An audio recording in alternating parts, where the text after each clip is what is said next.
कार्यक्रम के प्रायोजक हैं गोल्ड मेडल स्वास्तिक इंटरप्राइजेज, सभी प्रकार के बिजली के उपकरणों के अधिकृत विक्रेता।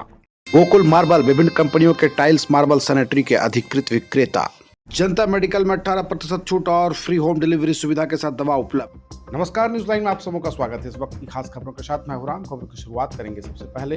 पूर्व वार्ड पार्षद समाना परवीन ने प्रेस विज्ञप्ति जारी कर कहा कि वे वर्ष 2008 से चुनाव लड़ती आ रही हैं और लगातार 3 बार वार्ड पार्षद रह चुकी हैं। 2008 से 2026 तक के सभी चुनावों में जितनी भी कागजी प्रक्रियाएं हैं सब मधुपुर में अनुमंडल कार्यालय के कंट्रोल रूम से बिना किसी संदेह के संपन्न हुई है, जिनमें नामांकन, आय व्यय का ब्यौरा जमा करना, साथ ही चुनावी परिणाम, गिनती की प्रक्रिया आदि शामिल है। लेकिन ऐसा पहली बार हुआ है कि इस वर्ष यानी कि 2026 में हुए चुनाव के अंतिम आय व्यय ब्यौरा का जो है समापन 19 मार्च 2026 को देवघर जाकर जमा करने का निर्देश दिया गया है। ये सरासर प्रशासन की मनमानी को दर्शाता है। क्या प्रशासन अपनी सुविधा के लिए अपने घर में बैठकर सैकड़ों प्रत्याशियों को बुलाकर परेशानी में डालना नहीं चाहता? अभी रमजान का महीना चल रहा है, लोग रोजा रखकर यहाँ से जाएंगे। इनमें महिला प्रत्याशी भी होंगी और संभव है कि 19 मार्च को चांद रात हो जाए। ऐसे में ये साफ तौर से लोगों के समय और पैसों की बर्बादी को दर्शाता है। शबाना परवीन ने जानकारी देते हुए कहा कि इस वर्ष हुए चुनाव की गिनती की प्रक्रिया देवघर में ही रखी गई थी, लेकिन हम लोगों ने मंत्री जनाब हफीजुल हसन साहब से इस विषय पर बात की। उन्होंने तुरंत इस प्रक्रिया को मधुपुर में कराना सुनिश्चित करवाया। तो क्या प्रशासन से हर सहयोग के लिए हमें मंत्री जी से ही दबाव बनवाना होगा? क्या प्रशासन की नज़र में आम जनता की कोई अहमियत नहीं है?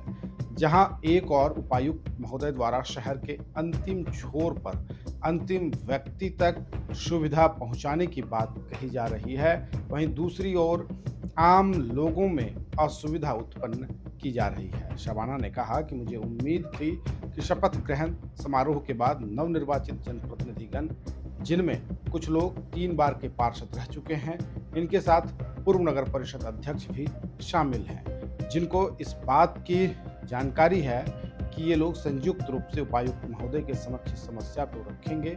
लेकिन ऐसा नहीं होने के कारण आज मुझे यह प्रेस विज्ञप्ति जारी करनी पड़ी। अंत में पूर्व पार्षद ने मंत्री जी से अनुरोध किया है कि इस वर्ष हुए मधुपुर के निकाय चुनाव की अंतिम कागजी प्रक्रिया को भी मधुपुर में सुनिश्चित कराने की कृपा करें। एक खास बात लेकर आप सबके सामने आई हूँ, जो मुझे लगा कि जनता को ये जानना ज़रूरी है, जनता के साथ मैं शेयर करना मुझे ज़रूरी है।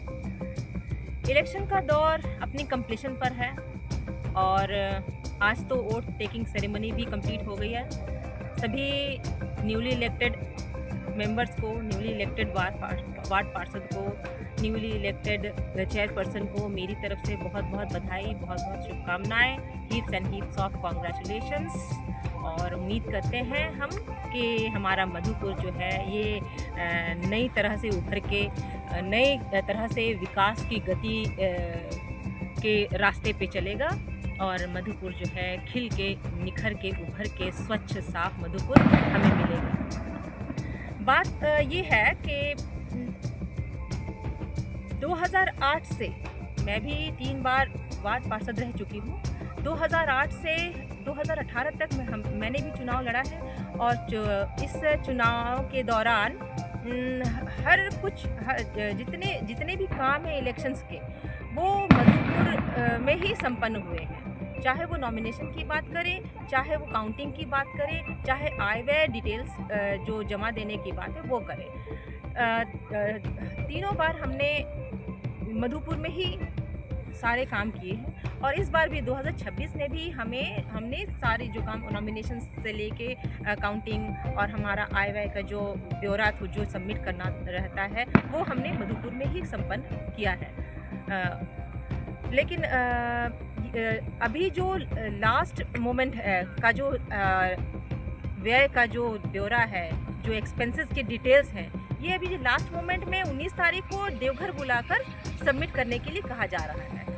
तो मेरा कहना है मधुपुर में सारा काम मधुपुर से किया गया। मधुपुर में सारा काम हुआ है, नॉमिनेशन भी मधुपुर में हुआ सभी का। और 3 तिथि मिली थी हमें व्यय एक्सपेंसेस की डिटेल्स जमा करने की। तो हम तीनों तिथि में गए, यहाँ मधुपुर में ही अनुमंडल कार्यालय में कंट्रोल रूम के थ्रू यहाँ पे सारे डिटेल्स जमा किए गए और सारे काम मधुपुर में ही संपन्न हुए। तो अभी जब अभी एक्सपेंसेस जो लास्ट एक्सपेंसेस जो हमें जमा करना है वो देवघर जाके क्यों? अब आप देखें कि यहाँ इतने सारे कैंडिडेट्स सारे उठ के देवघर जाएंगे 19 तारीख को, और देवघर में भी ऑलरेडी इतने सारे कैंडिडेट्स हैं। एक ही तिथि दी गई है सारे कैंडिडेट्स को अपनी डिटेल्स जमा करने के लिए। तो ये मुझे लगता है ये प्रशासन की अपनी मनमानी। क्या ऐसा नहीं है? क्या प्रशासन क्या अपनी सुविधा के लिए ऐसा नहीं कर रही है? आपका स्वागत करता है। हम लाए हैं tiles, granite, sanitary ware, faucets, vanity set और किचन सिंक के प्रीमियम डिजाइन, सब एक ही छत के नीचे, इंपोर्टेड और प्रीमियम क्वालिटी के साथ। टाइल्स, ग्रेनाइट के एलिगेंट डिजाइन और सैनिटरी वेयर के मॉडर्न ऑप्शंस के साथ हम आपके घर को देते हैं एक नया रूप। शुभ निर्माण मधुपुर में आज ही विजिट करें।